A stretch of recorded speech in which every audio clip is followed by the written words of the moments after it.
Senhor nosso Deus, agradecemos porque o Senhor nos sustentou mais um dia, Pai. Te louvamos pela tua bondade e misericórdia. Reconhecemos nosso estado pecaminoso, reconhecemos o quanto nós somos falhos e carentes do teu amor, a Deus. Por isso, nessa noite, pedimos mais uma vez que o Senhor derrame graça sobre nós e que a tua palavra possa nos ensinar mais uma vez, Pai. Ajuda-nos a compreendê-la, ajuda-nos, ó Deus, a viver de acordo com ela, para o nosso bem e para a glória do Senhor. Obrigado pela vida dos meus irmãos, que o Senhor continue sustentando cada família da nossa igreja, bem como os nossos familiares e amigos. Nesses dias de dificuldade, de trevas, dias difíceis que nós estamos vivendo, o Senhor se faça presente na nossa vida e na vida daqueles que nós amamos. Muito obrigado pelo privilégio que a gente tem de poder olhar para a tua palavra, de lê-la, de, ó Deus, explicá-la, de entendê-la, de poder aplicá-la à nossa vida. Muito obrigado por isso. Em nome de Jesus, amém. Jonas, capítulo 1, nós vamos ler os 3 primeiros versículos e à medida que eu for expondo aqui, nós vamos ler eles novamente, tá bom? Então vamos lá, Jonas capítulo 1, os versos de 1 a 3, dizem assim, ó. A palavra do Senhor veio a Jonas, filho de Amitai, com esta ordem: vá depressa à grande cidade de Nínive e pregue contra ela, que a sua maldade subiu até a minha presença. Mas Jonas fugiu da presença do Senhor, dirigindo-se para Tarsis. Desceu à cidade de Jope, onde encontrou um navio que se destinava àquele porto. Depois de pagar a passagem, embarcou para Tarsis para fugir do Senhor. Muito bem, são esses os 3 versículos que nós vamos considerar nessa noite. Nós vamos, na verdade, falar sobre a fuga de Jonas, tá? Hoje a gente vai falar sobre a fuga de Jonas e a semana que vem sobre a busca do Senhor a Jonas. Então, vamos passar algumas coisas aqui a respeito de Jonas nesses primeiros versículos. Deixa eu falar um pouquinho sobre a pessoa de Jonas. Então, o primeiro versículo que nós lemos fala assim: a palavra do Senhor veio a Jonas, filho de Amitai, com esta ordem. Deixa eu tratar um pouquinho da vida do profeta, antes de nós entrarmos na consideração da sua tentativa de fuga, tá? Então, eu já mencionei isso semana passada, mas deixa eu falar de novo. O nome de Jonas, né? O nome de Jonas significa pomba, né? Seu nome está bem de acordo com a sua atitude em 3 aspectos. A gente vai ver que em alguns aspectos o nome de Jonas tem tudo a ver, em outros aspectos não tem nada a ver. Então, o que tem a ver? Primeiro, na Bíblia, a pomba é vista como uma ave que busca a fuga na hora do perigo. Então, nesse sentido, o nome de Jonas, ou o nome dado a Jonas, tem tudo a ver com ele, né? De alguém que foge diante do perigo. Por que eu disse que a pomba é um animal que foge, é um pássaro que foge diante do perigo? Por exemplo, se a gente lê Salmo 55, os versos 6 e 7, dizia assim, ó: quem dera eu tivesse asas como a pomba, voaria até encontrar repouso. Sim, eu fugiria para bem longe, no deserto eu teria o meu abrigo. Então, a primeira consideração aqui que o salmista faz, que a pomba é esse animal que foge, né, que voa para bem longe para buscar abrigo. Outra coisa que a Bíblia vai fazer e vai mencionar, né, pomba não aparece com frequência na Bíblia, mas às vezes que ela aparece, ela é símbolo também de alguém que chora e geme. Por exemplo, Isaías, capítulo 59, versículo 11, fala assim: todos nós urramos como ursos, gememos como pombas, procuramos justiça e nada, buscamos livramento, mas está longe. Então, nesse aspecto, o nome de Jonas tem a ver com suas características, com a sua personalidade. Jonas também fugiu, Jonas também gemeu, a ponto de pedir a morte 2 vezes. Tá? Em terceiro lugar, talvez pensando mais nos nossos dias, a pomba é símbolo de passividade, né? O caráter passivo de Jonas, ele é contrastado com o caráter ativo de Deus. Deus está agindo e Jonas está passivo. Enquanto Jonas foge de Deus, Deus busca Jonas. Enquanto Jonas desce, Deus o levanta. Enquanto Jonas ele é contrastado com os marinheiros e com os ninivitas, né? Enquanto Jonas dorme, por exemplo, os marinheiros clamam e oram. Eu citei isso a semana passada. Enquanto Jonas passivamente encontra-se forçado a fazer a vontade de Deus, o povo de Nínive ativamente pede a Deus que suspenda o castigo e lhes envie misericórdia. Então, o significado do nome de Jonas, nesse aspecto, está em descompasso com a sua vida. Outro aspecto, pomba é um símbolo da paz. Todavia, Jonas está em conflito com Deus, está em conflito consigo mesmo, está em conflito com os ninivitas. Ele prefere fugir a obedecer a Deus. Ele prefere ser jogado no mar a arrepender-se do seu pecado. Ele prefere a morte a ver os seus inimigos salvos. Tá? Então, só para a gente retomar um pouquinho do que eu falei a semana passada sobre essa pessoa, sobre esse profeta chamado Jonas, que nós estamos estudando. O primeiro versículo que nós lemos fala um pouquinho sobre o pai de Jonas, né? Jonas era filho de Amitai, cujo significado é verdade. O nome Amitai significa verdade. E é bem provável que o nome do seu pai demonstra o compromisso da família dele com a palavra de Deus, né? Então, é bem provável que Jonas cresceu num lar onde a verdade foi ensinada para os seus filhos, onde a verdade reinava naquele lar. Os estudiosos creem que Jonas foi um dos alunos da escola de profetas de Eliseu. Quando a gente lê lá a primeira, a segunda Reis, parece que Elias e Eliseu, na verdade mais Eliseu do que Elias, tinha uma escola de profetas. E alguns vão dizer que talvez Jonas fosse discípulo de Eliseu, fosse aluno dessa escola de profeta. Ele cresceu então sobre a influência espiritual desses grandes gigantes de Deus. Na verdade, a tradição cristã diz até mesmo que Jonas é aquele menino que Elias ressuscitou. Lembra lá do menino que Elias ressuscitou? Mas não existe comprovação histórica desse fato, é apenas uma tradição. Tá?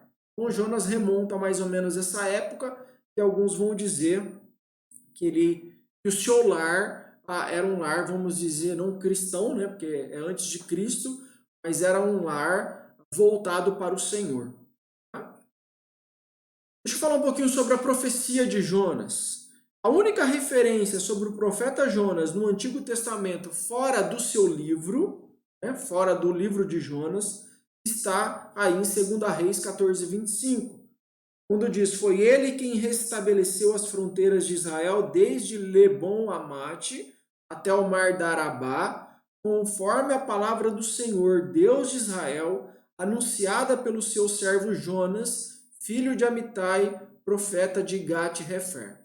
Tá? Então, nós temos uma menção ao profeta Jonas, geralmente não acontece isso com os outros profetas, nós temos uma menção do profeta Jonas num outro livro, o livro de 2 Reis. Deixa eu destacar algumas coisas aqui baseado nessa menção.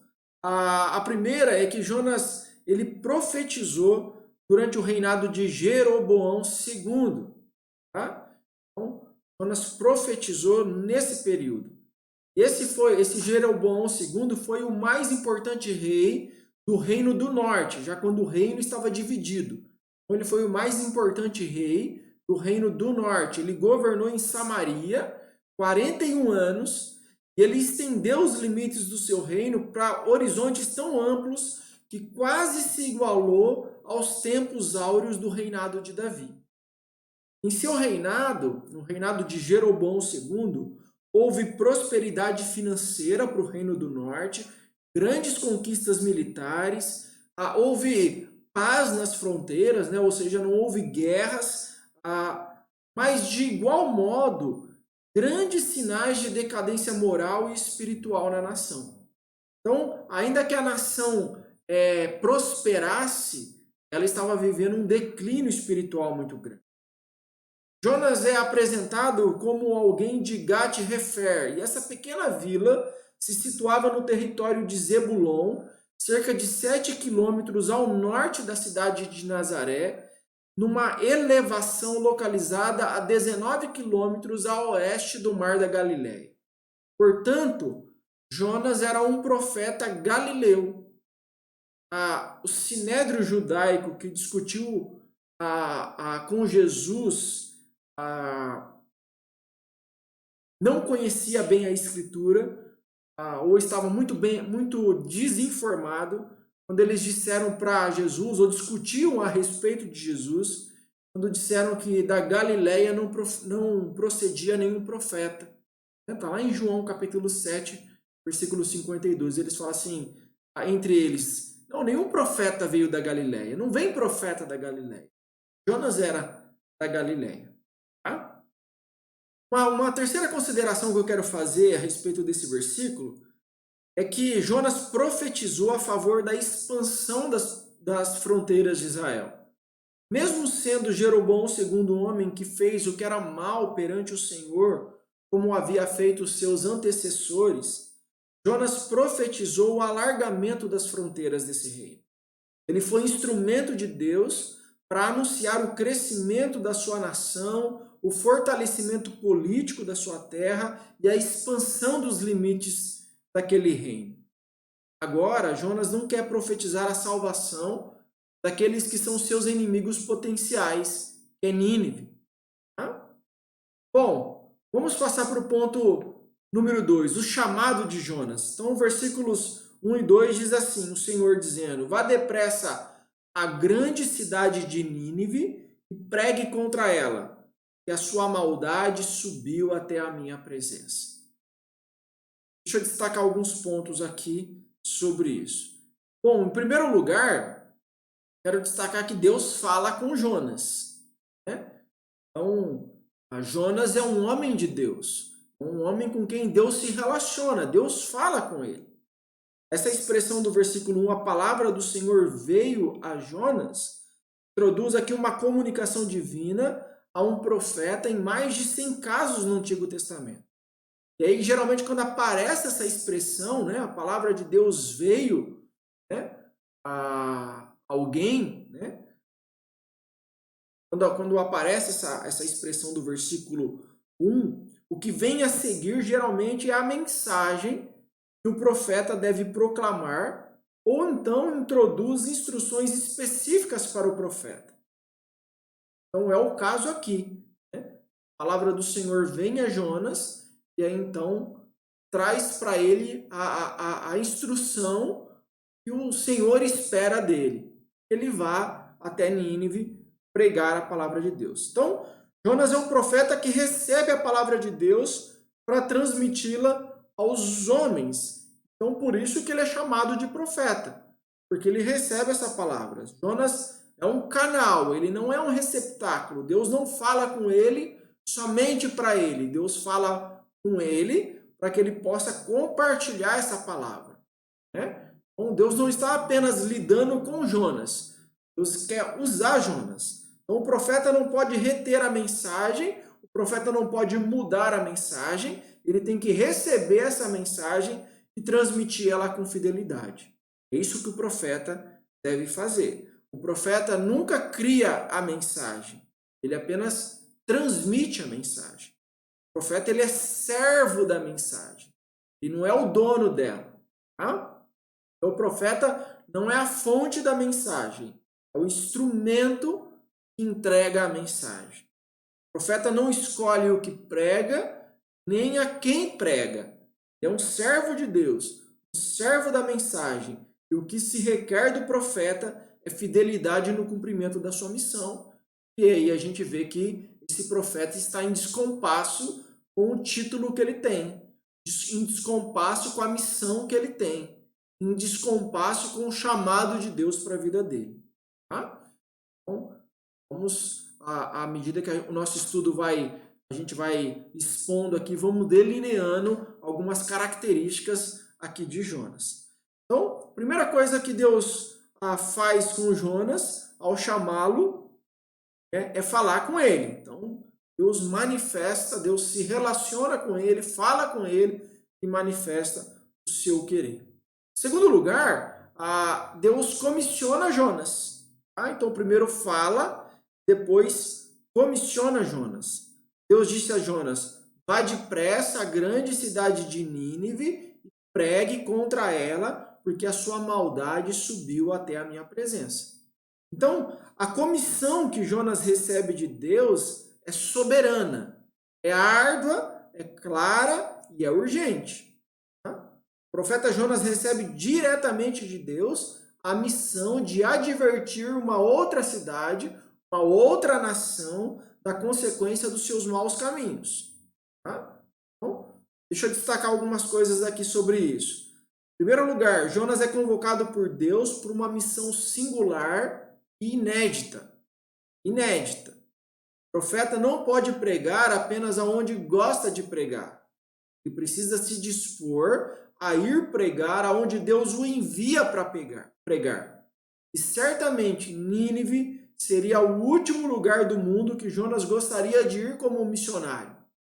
Mas ele, como profeta de Deus, um instrumento de Deus, ele não escolhe aonde ir. E Deus está mandando ele ir nessa nação, sobre essa cidade de Nínive, a capital da Síria, levar a mensagem de Deus para ela. Outra coisa que eu quero destacar sobre esse chamado de Jonas, que Jonas não é chamado a pensar, a refletir, a questionar, mas a ir à grande cidade de Nínive. A gente já falou isso na introdução semana passada, mas Nínive era a maior cidade do mundo naquela época. A maior nação, a maior potência. A enormidade da cidade é um fato tão importante que o livro de Jonas destaca 3 vezes isso. Versículo 2, no capítulo 3, versículo 2 e no capítulo 4, versículo 11. Deixando claro o tamanho dessa nação, o poder que essa nação tinha. Mas além de ser grande, de ser uma nação enorme, né, de ser próspera, de ter poder, era também a cidade mais perversa, violenta e rendida ao pecado. Era a pior nação. Nínive era o maior antro de maldade, violência e feitiçaria da época. Então Deus está enviando Jonas para a região mais tenebrosa do mundo. Deus quer que Jonas seja luz num lugar de expensas trevas. Tá?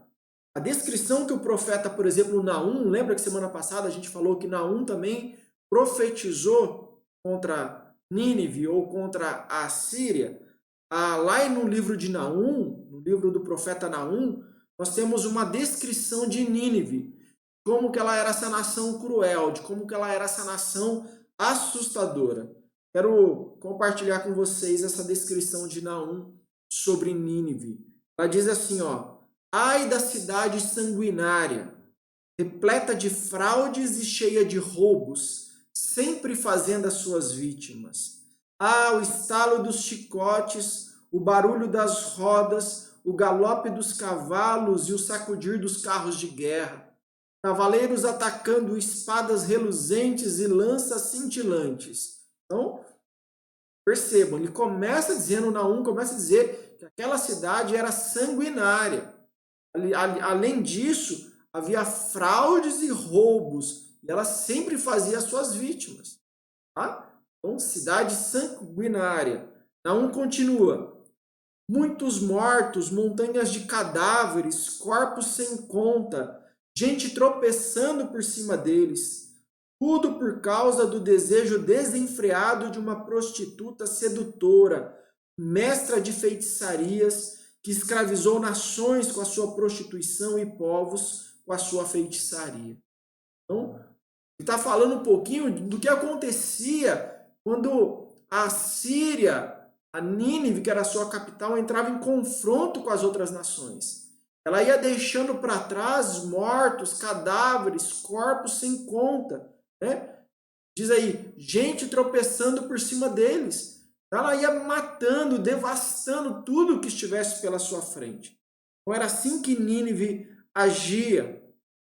E no capítulo 3 de Naum, versículo 19, diz assim, ó: não há cura para a sua chaga, a sua ferida é mortal. Quem ouve notícias a seu respeito bate palmas pela sua queda, pois quem não sofreu a sua crueldade sem limites? Tá? Então essa é a Nínive a quem Jonas é enviado a pregar. Uma nação cruel, né? Todo mundo torcia pela sua queda. Por quê? Porque todo mundo sofria a sua crueldade. Todo mundo estava sujeito à crueldade de Nínive. Uma outra coisa que eu quero destacar é que Deus não apenas envia Jonas a Nínive, mas o envia para uma missão específica, que é pregar contra ela. Então, faz aí na sua mente essa imagem. Essa nação cruel, essa nação pecaminosa, essa nação violenta, essa nação sanguinária, precisa receber um profeta que vai pregar contra ela. Então, Jonas recebe a missão de denunciar o pecado de Nínive e anunciar contra ela o justo juízo de Deus. Então, Jonas está sendo mandado por Deus para dizer para eles: olha, o juízo de Deus vai se abater sobre vocês. Os pecados de vocês estão ofendendo a Deus. Porque Deus é santo, é justo e não pode aceitar o mal. Aliás, é isso que acontece em relação aos ímpios, né? Os ímpios ofendem a Deus. Porque Deus é santo, porque Deus é justo. Ele não pode aceitar o mal de maneira nenhuma. O pecado é uma abominação para Deus e deve ser reprovado em todo lugar e em todos os tempos. O que impressionou a Deus não foram as glórias, nem as riquezas, nem os palácios suntuosos de Nínive. O que chamou a atenção de Deus foi a imensidão dos seus pecados. Isso fez Deus se voltar para Nínive. Outro ponto que eu quero destacar é que Deus não apenas envia Jonas a Nínive, mas lhe dá uma razão para cumprir a sua missão. O pecado de Nínive havia subido à presença de Deus. Deus dera um basta a esses pecados, ou aos pecados daquela cidade. Deus estava dizendo: eu não vou aceitar mais, eu não vou mais deixar isso continuar acontecendo, eu não vou deixar mais essa nação continuar matando pessoas inocentes, eu não vou deixar mais ela continuar estendendo seu domínio sem limites. Não, ela vai sofrer o meu juízo. A destruição dela será iminente. A sentença contra Nínive já foi lavrada, o juízo já está a caminho. Jonas vai lá dizer isso para eles. Anuncia isso lá. Deus vê a maldade das cidades. Por isso essa maldade precisa ser exposta. A ordem de Deus a Jonas é: pregue contra ela. Pregue contra ela. Então, esse é o chamado de Deus por profeta. Você que é profeta, você que foi escolhido por Deus, pregue contra a cidade de Nínive. Eu decretei o meu juízo sobre eles. Eles vão arcar com as consequências dos seus pecados. Eles vão sofrer a justa ira de Deus. Mas Jonas, ao contrário do que deveria se esperar de um profeta, não obedece a Deus. Não cumpre o seu chamado. Não vai fazer aquilo que Deus mandou. Ao contrário, o que nós temos que tratar agora é da fuga de Jonas. Versículo 3. Mas Jonas, tão logo recebeu de Deus o chamado, a comissão, Jonas fugiu da presença do Senhor, dirigindo-se para Tarsis. Desceu à cidade de Jope, onde encontrou um navio que se destinava àquele porto. Depois de pagar a passagem, embarcou para Tarsis para fugir do Senhor. Deixa eu destacar algumas coisas sobre esse versículo. Em primeiro lugar, Jonas está desafiando a Deus. Né? Desafiando a Deus. O texto diz: mas Jonas fugiu da presença do Senhor. Jonas fugiu da presença do Senhor. O Senhor, que vai dizer no versículo 9, o Deus dos céus que fez o mar e a terra. Mas Jonas, em vez de se dispor a obedecê-lo, Jonas se dispõe a fugir dele. Em vez de Jonas se levantar após receber a comissão de Deus e se dirigir para Nínive, Jonas se levanta para fugir de Deus. Se dispõe a fugir dele. A teologia de Jonas está em desacordo com a sua prática. Ele crê no Deus que criou o céu e o mar, né? Ou o mar e a terra, mas ele não obedece a esse Deus criador do céu e da terra. Ele professa uma coisa, eu sou o profeta, mas ele vive outra coisa. Ele crê numa coisa, ele crê num Deus que é soberano sobre todas as coisas, mas ele pratica outra coisa. O que ele pratica é, eu vou tentar fugir desse Deus soberano. Vou tentar me esconder desse Deus soberano. Ao mesmo tempo em que o universo inteiro se curva diante da palavra majestosa de Deus, né? O profeta desafia Deus. Deus manda a tempestade ir atrás de Jonas e o mar obedece. Deus manda o peixe apanhar Jonas e o peixe obedece. E o profeta é tragado.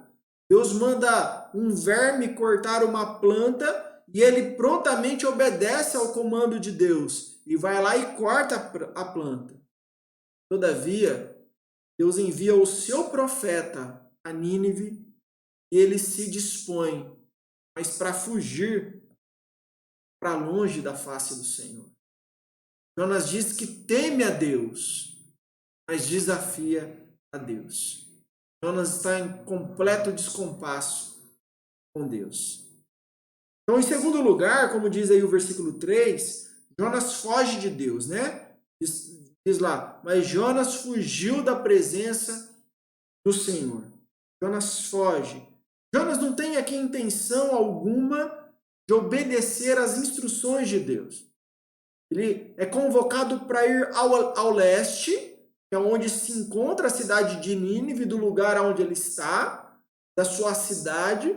Ele precisa se dirigir a leste e ele prefere fugir para a direção oposta. Ele vai para oeste, em direção a Tarsis. Então, Nínive está a leste da cidade de Jonas. Jonas se dirige a Tarsis, que está a oeste. Por que Jonas decidiu ir para Tarsis? Por que ele escolhe essa cidade? Bom, pelo menos por 3 razões. Primeiro, porque Tarsis ficava no fim do mundo. Sabe quando a gente usa aquela expressão lá no fim do mundo? Era Tarsis. Tarsis ficava no fim do mundo.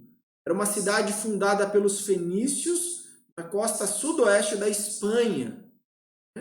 Ela ficava na região mais remota do planeta daquela época. Tá? Então seria como a gente, aqui no Brasil, a se reportar ao Japão, que está do outro lado do mundo. Né? Então, assim era Tarsis. Então, ela ficava distante, né? Cerca de 4.000 quilômetros de Jope, né? Ali da onde ele pegou o barco. Tarsis ficava a 4.000 quilômetros. Era o último e mais longínquo lugar conhecido onde os navios fenícios podiam conduzir Jonas. A viagem para lá, só para os irmãos terem uma ideia, durava pelo menos 1 ano. Jonas se dispõe a ir para Tarsis e ele vai viajar durante 1 ano para conseguir chegar lá naquele lugar. Tá? E lá é o fim da linha. Era o fim do mundo. E Jonas pensou que pudesse se colocar fora do alcance do Senhor lá no fim do mundo. Ele pensou, em vez de eu ir para Nínive, ao leste, eu vou me dirigir ao oeste, o lugar mais longe que eu puder ficar daquilo que Deus mandou eu fazer. Eu vou fugir do Senhor. Jonas, que conhecia muito bem os Salmos, aliás, ele cita o Salmo lá na barriga do peixe, na sua oração, se esqueceu do Salmo 139, né? Não dá para fugir do Espírito de Deus. Mas ele, naquele momento, ele tem esse lapso e ele tenta fugir, né? Tenta se colocar fora do alcance do Senhor. Porém, Tarsis não estava apenas no fim do mundo, estava, como eu disse, na direção oposta a Nínive. Nínive ficava ao leste da Palestina, Tarsis ao oeste. Então, Jonas não queria apenas afastar-se de Deus, mas também caminhar exatamente em direção totalmente oposta à vontade de Deus. Jonas está caminhando, está se dirigindo, está viajando em direção oposta o mandado de Deus para a vida dele. Em segundo lugar, por que Tarsis? Porque Tarsis ficava num lugar onde a palavra de Deus não era anunciada, né? Não era pregada. Jonas meio que estava dizendo, eu até aceito ser um profeta, né? Eu aceito fazer a obra de Deus, eu até aceito pregar, mas eu quero escolher o destino. Quero escolher aonde eu vou pregar. Quero escolher para quem eu vou pregar. Então ele quer determinar o lugar da sua missão. Ele quer apontar quem merece ouvir a palavra de Deus. É isso que Jonas está dizendo. Os ninivitas são sangrentos. Os ninivitas são cruéis. Eles não merecem ouvir a palavra de Deus. Então eu vou para Tarsis. Vou para aquela região. Lá a palavra de Deus não chegou ainda. Então eu vou pregar lá. Ele está dizendo aonde que se deve pregar a palavra de Deus. Na verdade, a atitude de Jonas era uma rebelião declarada contra a soberania de Deus. Ele está assumindo para si a prerrogativa de dizer aonde que ele estaria disposto a fazer a sua missão. Faça a missão aqui, né? Em Tarsis, em Nínive não. Tá? Terceiro lugar, porque Jonas escolhe Tarsis, é porque Tarsis era um lugar próspero, né? Então, as menções que a gente tem na Bíblia dessa região trata Tarsis, essa cidade fundada pelos fenícios, ela era conhecida como uma das mais ricas fontes de prata, ouro, estanho e chumbo do mundo antigo desde o ano 1000 a.C. Então Jonas está disposto a recomeçar sua vida em outro lugar, numa terra muito distante, um lugar próspero, bem longe da cidade violenta dos ninivitas. Tá? Então, ele aceita pastorear, ele aceita pregar, ele aceita ser missionário, mas aceita ser missionário na Europa, né? Na África não. Eu aceito levar a palavra do Senhor no país de primeiro mundo, não no país de terceiro mundo. Então, as coisas que estão passando pela cabeça de Jonas são essas. Por que ele foge? Tá? Um outro aspecto que eu quero citar aqui, deixa eu ver se eu coloquei aqui no slide, que Jonas se vê cercado por coincidências.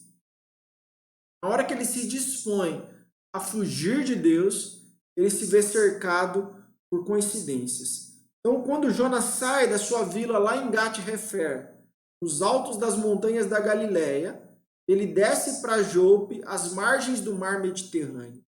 Em Jope ficava um porto importante, o único ancoradouro natural no litoral da Palestina, ao sul da Baía de Aco. Era um importante porto marítimo da região. E quando ele se dispõe a ir para esse porto, lá ele encontra um navio que está de saída para Tarsis. Olha as coincidências. Ele vai para um porto. Então imagine você agora. Você fala assim, eu vou descer lá para Santos para mim pegar um navio para a Europa. E aí a hora que você chega lá, tem um navio naquele exato momento saindo para a Europa. Tá? Outra coincidência, eu disse que essa viagem duraria 1 ano. É uma viagem comprida. Jonas tem o dinheiro para pagar a passagem. Né? Esse profeta talvez tenha usado todas as suas economias, toda a sua renda. E ele tem lá o dinheiro para pagar a passagem, mas tem passagem disponível. Então, uma viagem longa dessa provavelmente não era algo comum. Então, por exemplo, não tinha a saída de navio para Tarsis todo dia, toda hora. Então, seria raro. E logo quando tivesse, tinha fila de espera. Mas Jonas não tem fila de espera. Ele chega, ele tem o navio está lá, ele tem o dinheiro e tem passagem.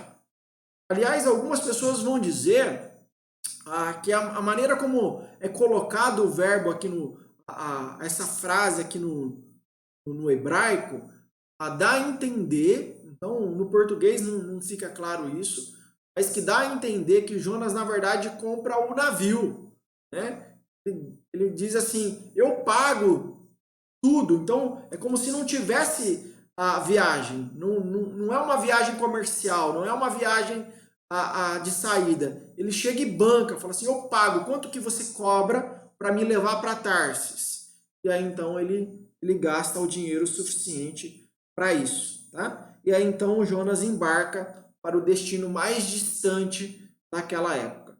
E Jonas podia pensar assim, que bênção, tudo está dando certo para mim. Nem sempre as circunstâncias favoráveis são um sinal do favor de Deus. Preste atenção nisso. Nem sempre as circunstâncias favoráveis são um sinal do favor de Deus. São um sinal de que Deus está abençoando. Da mesma maneira, ou ao contrário disso, nem sempre as circunstâncias adversas são um sinal de que nós estamos fora da vontade de Deus. Tá? A gente não pode confundir essas coisas. Não é regra isso. Quando é vontade de Deus, todas as portas se abrem. Quando não é vontade de Deus, todas as portas se fecham. Não é assim que funciona. Tá? Por exemplo, nós lemos na carta aos Hebreus que alguns escaparam, está lá em Hebreus 11, 36 a 38, né? Que alguns escaparam do fio da espada pela fé, mas outros, pela fé, foram mortos à espada. Tá vendo? Então, alguns, pela fé, foram libertos por Deus.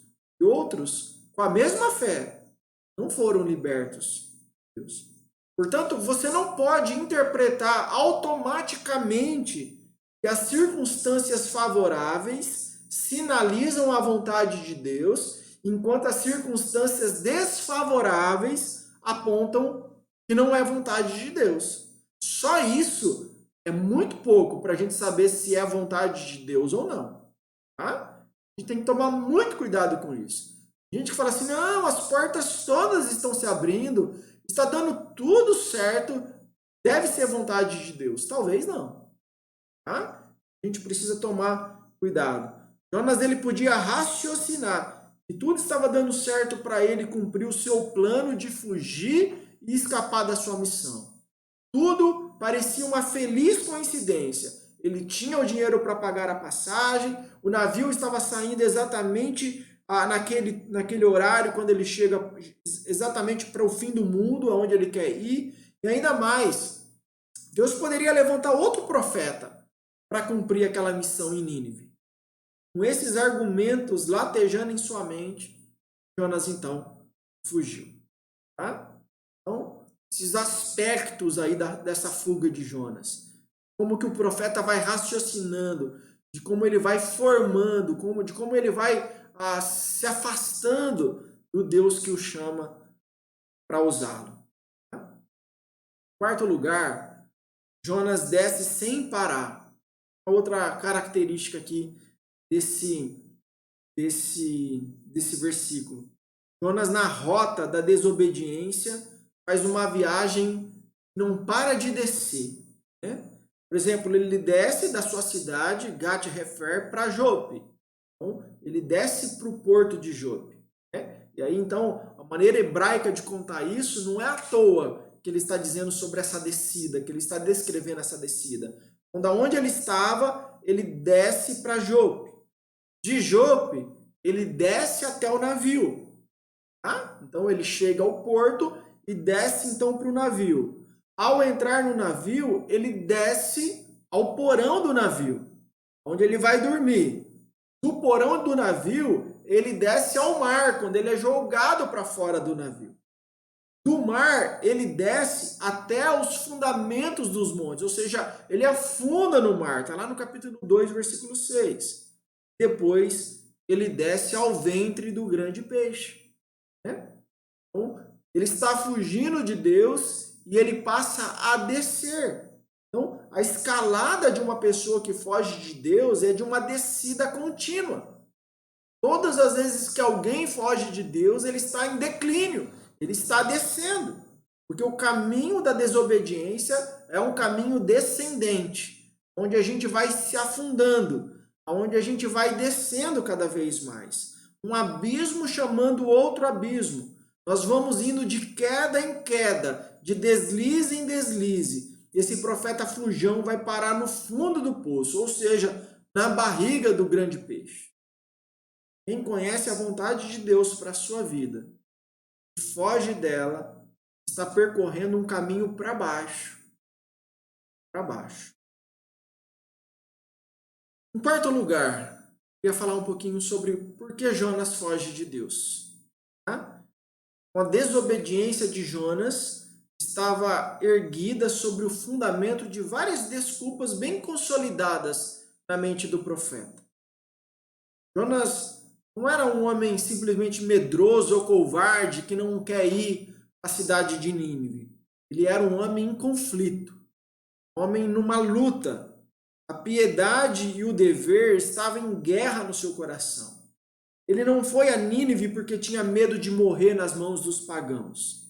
As razões de Jonas podem ser sintetizadas da seguinte forma.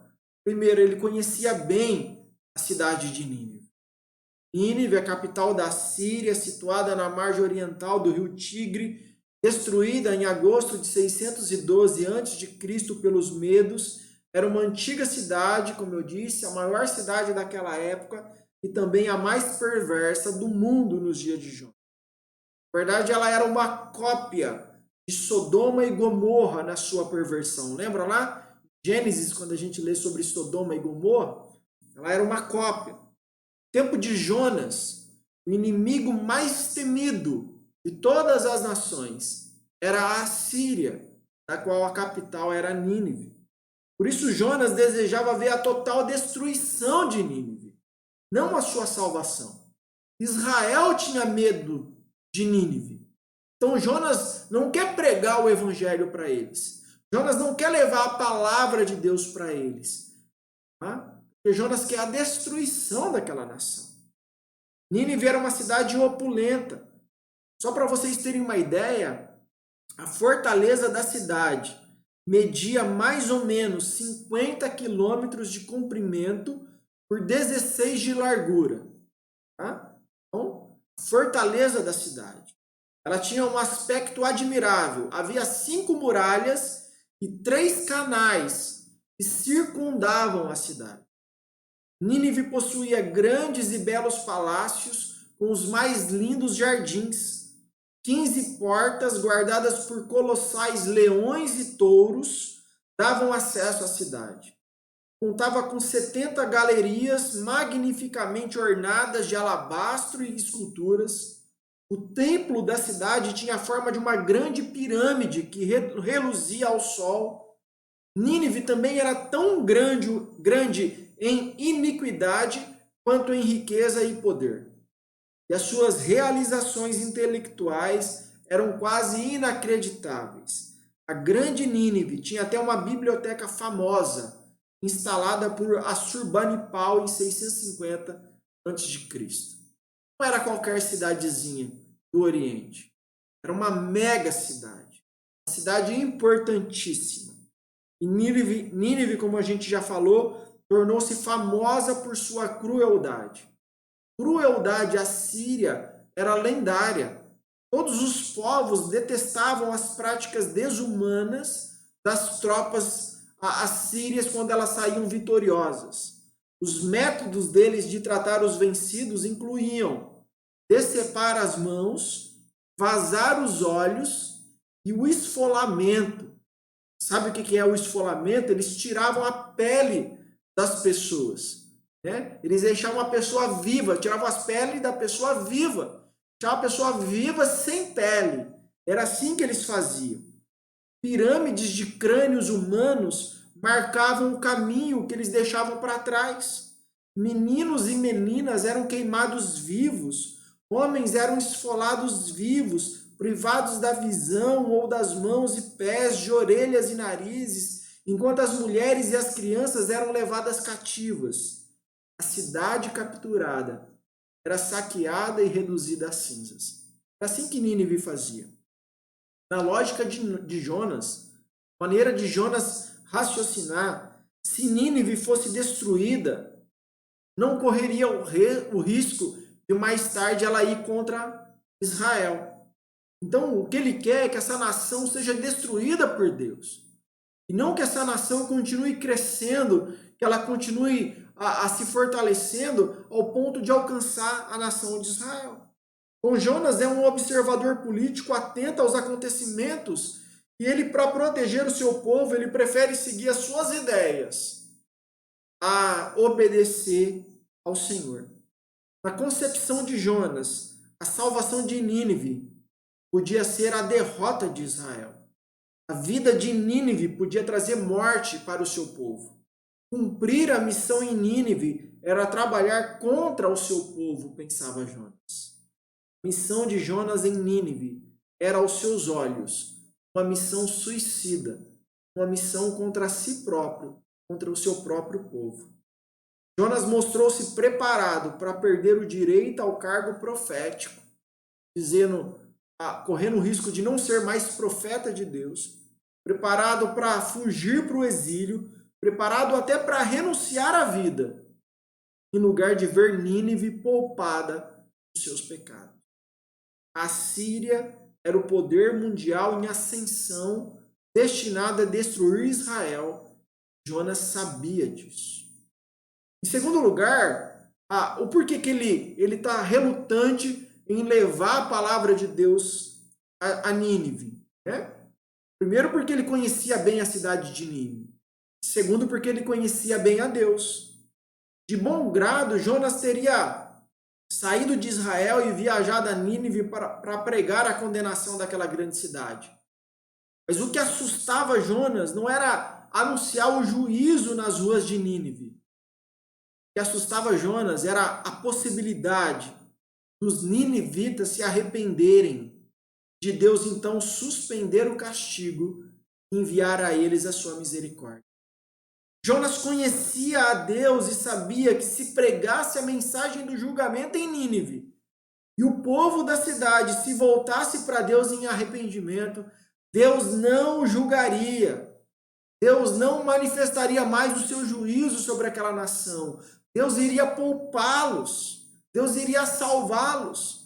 Foi esse o grande impedimento de Jonas para cumprir voluntariamente a sua missão em Nínive. Ele conhecia Deus, sabia que Deus se arrepende, ou que Deus muda quando alguém se arrepende, quando alguém se volta para Ele. Jonas não quer que isso aconteça. Jonas quer ver aquela nação julgada. Jonas quer ver aquela nação exterminada. Capítulo 4, versículo 2, os irmãos verem que essa é a razão dele não ir para Nínive. Ele vai dizer assim, ele orou ao Senhor. Senhor, não foi isso que eu disse quando ainda estava em casa? Foi por isso que me apressei em fugir para Tarsis. Eu sabia que tu és Deus misericordioso e compassivo, muito paciente, cheio de amor, que promete castigar, mas depois se arrepende. Jonas conhecia o seu Deus. Jonas não queria ver a cidade de Nínive salva, poupada. E assim, ele viu no caráter misericordioso de Deus o maior obstáculo para o cumprimento da sua missão profética. Jonas foi radical em seus pontos de vista e fez de si mesmo a palavra final, dizendo: eu não vou pregar, porque se eu pregar e eles se arrependerem, eu sei que o Senhor vai perdoá-los. Se você acha que Jonas está sendo egoísta, pensa em alguém cruel nos nossos dias, Pensa em Deus perdoando essa pessoa. Tá? Então, por exemplo, pensa em o Hitler, depois de matar milhões de judeus, depois ele se arrepende, Deus fala assim, ok, Hitler, seja bem-vindo ao céu, você está perdoado. Pensa na nossa reação diante dessa circunstância, diante dessa possibilidade, que você vai entender um pouquinho o que Jonas está sentindo. Tá? Aquela nação cruel, dentro da cabeça de Jonas não merece perdão, não merece misericórdia, merece o juízo, eles merecem o fogo do inferno. Então eu não vou pregar para eles de jeito nenhum. Então a gente viu por que Jonas foge de Deus. Mas eu queria, por fim, falar por que Deus manda Jonas a Nínive. Tá? Se Jonas pensou ter seus motivos fortes para fugir de Nínive, Deus tinha razões maiores para enviá-lo a Nínive. Quais foram os motivos de Deus para enviar Jonas a Nínive? Primeiro, a maldade de Nínive chegou até o céu. O pecado de Nínive subiu até Deus. O que os homens fazem na terra reflete nos céus. Às vezes a gente acha que Deus está lá passivo, dormindo, não sabe o que está acontecendo nesse mundo. A gente vê os mandos e desmandos acontecendo, a gente vê a violência, a gente vê tudo de errado que acontece no nosso país ou no mundo de maneira geral e acha que Deus não sabe de nada. Não, a maldade de Nínive chegou até o céu. Deus é santo e justo e não tolera o mal no seu povo, nem naqueles que não são o seu povo. O pecado é o câncer que destrói uma vida, que destrói uma família, uma cidade, uma nação, que destrói um reino. O pecado é a maior de todas as tragédias. O pecado é pior do que a fome, pior do que a pobreza, pior do que a doença, pior do que a própria morte. Porque esses males, né, a pobreza, a fome, a morte, a doença, por mais terríveis que sejam, não podem nos afastar de Deus, mas o pecado nos afasta de Deus agora e nos afasta de Deus para toda a eternidade. Então, a maldade, o pecado daquele povo estava chegando diante de Deus. Deus estava vendo o que estava acontecendo. Deus sabia como que aquela cidade, como aquela nação era cruel, de como ela estava prosperando, de como que ela estava conquistando e de como que ela estava tratando os seus inimigos. Em segundo lugar, o cálice da ira de Deus tem um limite, né? Um limite para transbordar. O cálice da ira de Deus contra Nínive estava cheio. Deus não iria suportar mais.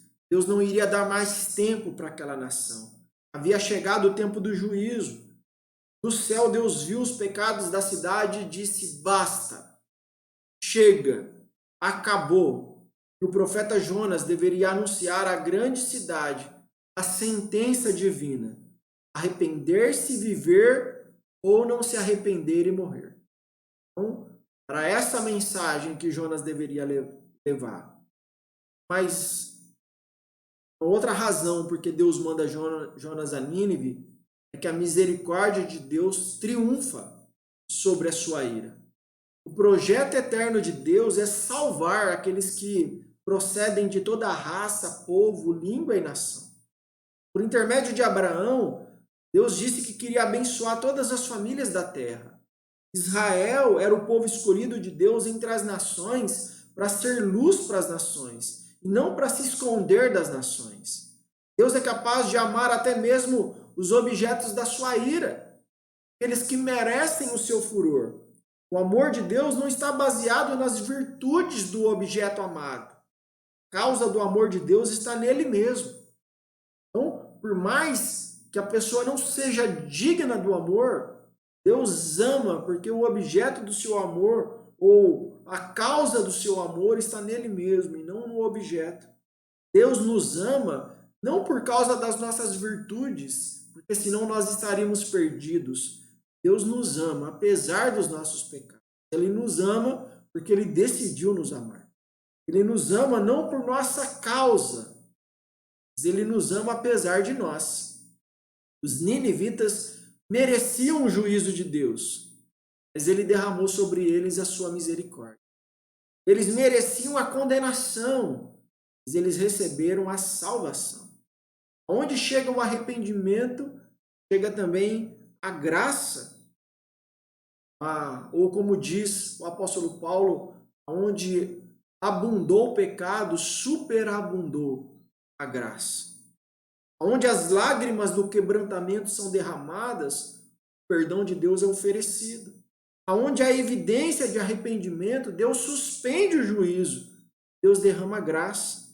Deus não tem prazer na morte do ímpio, mas em que ele se converta e viva. Então, por isso Deus manda Jonas a Nínive. Deus sabia da maldade da cidade. Deus sabia que o seu cálice da ira estava a transbordar e que Deus iria pôr um fim a tudo aquilo lá. Mas Deus sabia também que ele era misericordioso. E se aquela nação se arrependesse, Deus iria perdoar os pecados deles. E a gente que conhece a história sabe que foi isso que aconteceu. Por isso a relutância do profeta Jonas em pregar lá. Eu sei que o Senhor é misericordioso. Eu sei que o Senhor se arrepende do juízo. Eu sei que o Senhor não pode ver um coração quebrantado, que o Senhor volta atrás. Eu sei que o Senhor não pode ver ninguém arrependido, que o Senhor deixa de pesar a mão. Por isso eu não vou pregar lá. O que eu quero ver é o juízo sobre ele. Eu não quero que eles se arrependam. Eu não quero que eles se convertam. Eu não quero nada disso. Eu quero que eles paguem pelos seus pecados. Meus irmãos, eu quero encerrar aqui a minha palavra com duas perguntas para a gente pensar, para a gente refletir, tá bom? A primeira pergunta é a seguinte: Jonas fugiu para livrar-se de fazer a vontade de Deus. Você, por acaso, não está fazendo o mesmo? Você, por acaso, não está fazendo o mesmo? Você também está fugindo de fazer a vontade de Deus? Talvez pelos mesmos motivos, porque não quer ver ninguém salvo, quer ver ninguém liberto, né? Os mesmos motivos de Jonas, você diz assim: eu não vou compartilhar o evangelho com aquela pessoa, eu quero que ela pague pelos seus pecados, eu quero que ela apodreça no inferno, eu quero que o Senhor pese a mão sobre ela. Será que você também não está fazendo a mesma coisa? Ou por qualquer outro motivo que seja, que tem impedido você de compartilhar as boas novas, tem impedido você de ser luz para as outras pessoas. E você está fugindo do Senhor. Porque Deus colocou a igreja na terra, para que ela possa ser luz para todas as nações. Assim como Israel deveria ser luz para todas as nações, a igreja deve ser luz para todas as nações. O que tem nos impedido de pregar o evangelho? De anunciar as boas novas, de ser luz para aqueles que estão vivendo em trevas, de ser luz, ou de chamar ao arrependimento, ou de chamar à conversão aqueles que têm feito coisas terríveis nesse mundo. Tem nos impedido de levar o evangelho para eles. Isso é fugir da vontade de Deus. A segunda pergunta que eu quero fazer para você refletir é: será que a sua vida não está numa descida ao fundo do poço exatamente porque você está fugindo de Deus? Será que, ao se autoavaliar, você não pode dizer que a sua vida está no fundo do poço? A sua vida está numa descida vertiginosa. As coisas estão cada vez piores, porque você tem fugido da vontade de Deus, fugido de fazer a vontade de Deus. Talvez este seja o motivo. Que a partir do momento que a gente se desvia da vontade de Deus para a nossa vida, daquilo que Deus quer fazer para a nossa vida, a gente começa a se afastar do Senhor. Começa a se afastar da presença dEle. Começa a se afastar da bênção dEle. Começa a se afastar do cuidado dEle. Começa a se afastar de tudo aquilo que Ele, através de Jesus, conquistou para nós. Isso é uma descida.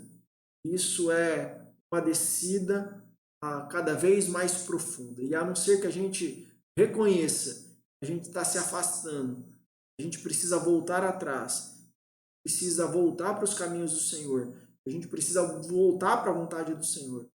Vai se afastando, se afastando, se afastando. Talvez só Deus nos trazer de volta. Então, meus irmãos, para a gente poder refletir nessa noite, né? Jonas fugiu para se livrar de fazer a vontade de Deus. Nós, será que estamos fazendo a mesma coisa? Ou, se estamos fazendo a mesma coisa, será que esse não é o motivo da nossa vida estar caindo, da nossa vida estar descendo, nós estarmos no fundo do poço? Que o Senhor possa ter misericórdia de nós. E se a gente não reconhecer que a gente está numa descida, que a gente está se afastando, e Ele mesmo possa nos fazer voltar para o caminho dele. Ele mesmo possa nos resgatar da nossa rebeldia. Bem, meus irmãos, deseja que o Senhor possa usar cada um de nós para fazer a vontade dele, a partir dos nossos dons, dos nossos talentos, a partir de quem nós somos, a partir do chamado específico que ele tem para cada um de nós. Possa nos usar para fazer a vontade de Deus. O melhor lugar que nós podemos estar, no centro da vontade de Deus. Qualquer coisa fora disso, nós temos que se afastar. Amém?